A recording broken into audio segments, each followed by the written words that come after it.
선생님, 찬스카르테가 뭐예요? 찬스카르테가 기획하던 거예요? 찬스카르테 받으려면 6점만 있으면 된다던데 점수 없이 받을 수 있다는 건 무슨 말이에요? 선생님, 기획카드 왜 이렇게 복잡한 거예요? 복잡할 거 하나 없습니다. 1편을 보고 오세요. 여러분, 지난 1편에서 우리는 찬스카르테 또는 기획카드가 무엇인지 알아봤고요. 전부 인정과 점수제가 뭔지, 그리고 이것을 확인하는 방법인 아나빈과 챗아베에 대해서 알아봤습니다. 아직 1편을 안 보신 분들은 위 영상 먼저 보고 오세요. 그래야 오늘 영상 훨씬 쉽게 이해할 수 있습니다. 오늘은 기획카드 점수제가 어떻게 계산되는지, 그리고 실제 사례에서는 어떻게 적용되는지 함께 알아보겠습니다. 독일 취업에 관심이 있다면 구독하시고 매주 독일 취업 노하우 받아가세요.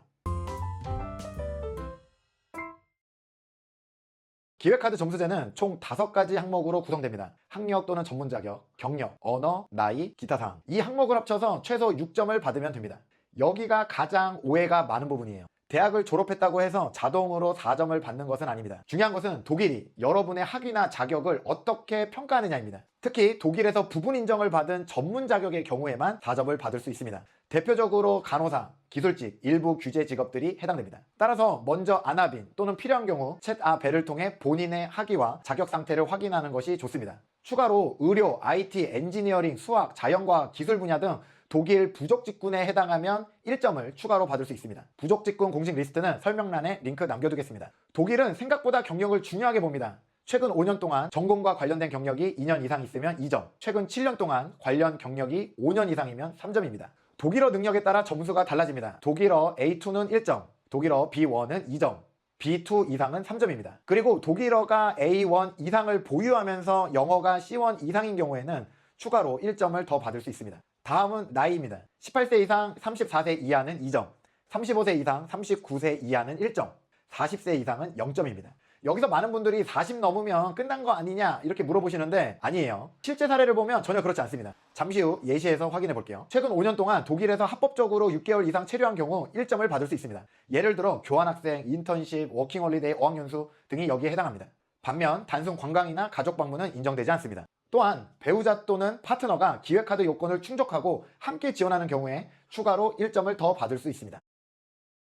그럼 실제 사례를 통해 계산해 볼게요. 첫 번째 사례입니다. 43세 건축가시고요. 건축가 학사를 전공했습니다. 건축 경력이 최근 7년 동안 5년 있고요. 독일어 B1에 배우자도 기획카드 요건을 충족해서 같이 지원합니다. 이 경우에 점수를 보면 경력에서 3점, 독일어 B1에서 2점, 배우자 점수 1점. 보시다시피 40세가 넘었기 때문에 나이에선 점수가 없습니다.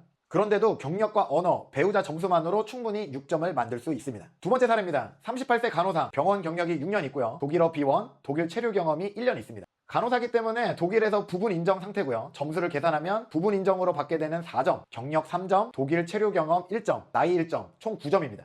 여기서 알 수 있는 것이 부분 인정 4점이 매우 강력한 항목이라는 거죠. 마지막 사례입니다.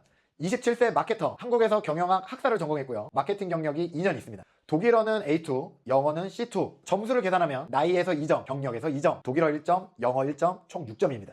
많은 분들이 저는 IT가 아닌데요? 라고 말씀하시는데 실제로는 경력, 언어, 나이, 영어 점수를 잘만 활용하면 충분히 6점을 만들 수 있습니다. 제가 사례를 설명하면서 간호사를 제외한 사례에서는 학력 점수를 따로 계산하지 않았습니다. 왜냐하면 건축학이나 경영학 같은 경우에 실제로 독일이 어떻게 평가할지 추가 확인이 필요할 수 있기 때문입니다. 그래서 저는 항상 학력 점수를 제외한 나머지 항목으로 6점이 가능한지 먼저 확인해 보라고 말씀드립니다. 만약 학력에서 점수를 받을 것으로 기대했는데 예상과 다르게 평가된다면 대처할 방법이 없기 때문이죠.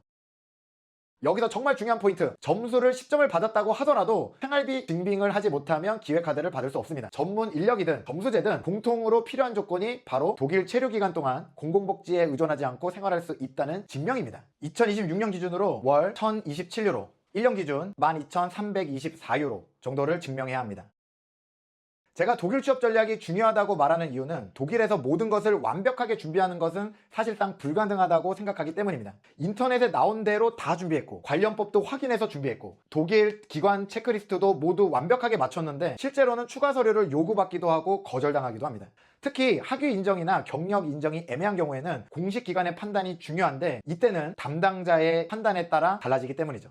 그래서 저는 기획카드 비자에 있어서 하나만 고르지 말고 준비할 수 있는 것은 전부 다 준비하자라고 추천합니다. 우리가 통제할 수 없는 것은 신경 쓰지 말고 우리가 준비할 수 있는 것을 최대한 준비하자는 것, 그것이 제가 말하는 독일 취업 전략의 핵심입니다. 독일 취업을 준비하는 과정에서 시간과 비용 그리고 시행착오를 줄이고 싶다면 아래 영상을 먼저 꼭 확인해 주세요.